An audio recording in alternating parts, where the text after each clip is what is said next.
So the filter beds here are responsible for controlling and arranging the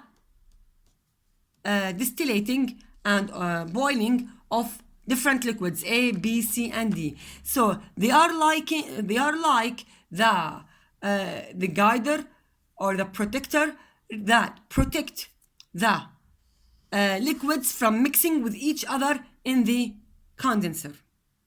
This is everything about fractionating column and fractional distillation. So the parts of the fractional distillation looks like the parts of the simple distillation. The only difference that the long column, which is called fractionating column, this column is responsible for separating different liquids according to their temperatures by using thermometer. You must observe the thermometer during this process all the time. While this process is happening, you must observe the thermometer from the first moment till the last moment.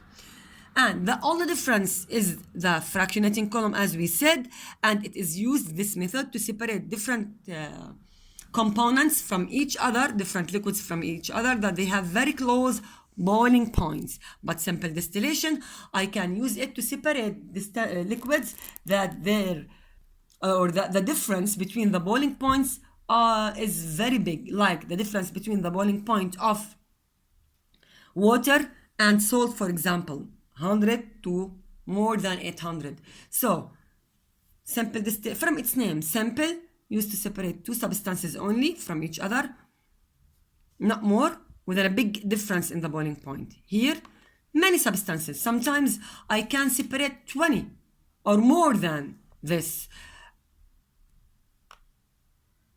Okay.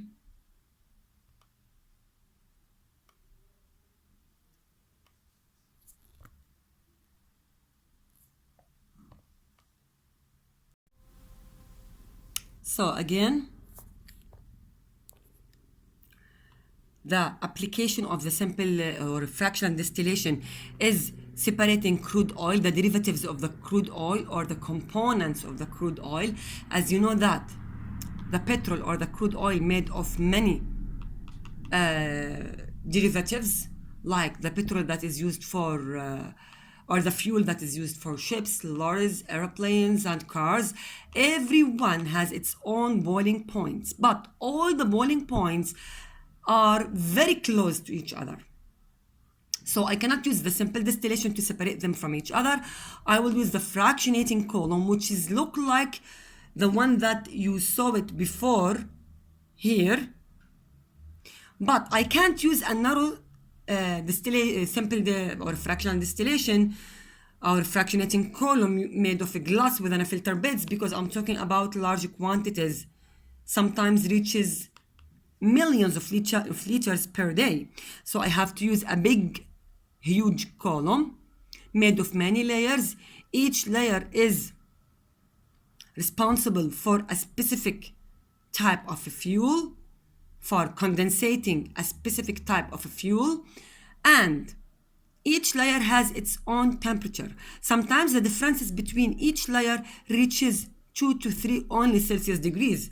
So they can, this column can separate the components of the crude oil accurately. So this is the application of a fractional column in our daily life. Next time, inshallah, we will explain chromatography. From its name, chroma means color. So the next method is depending on separating substances using colors.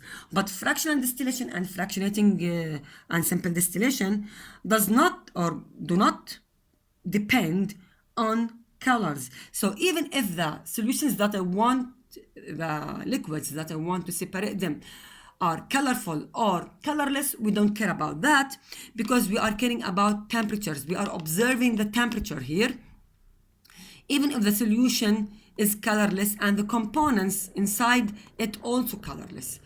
So inshallah, next time we will explain chromatography, and it's by the way one of the most interesting method.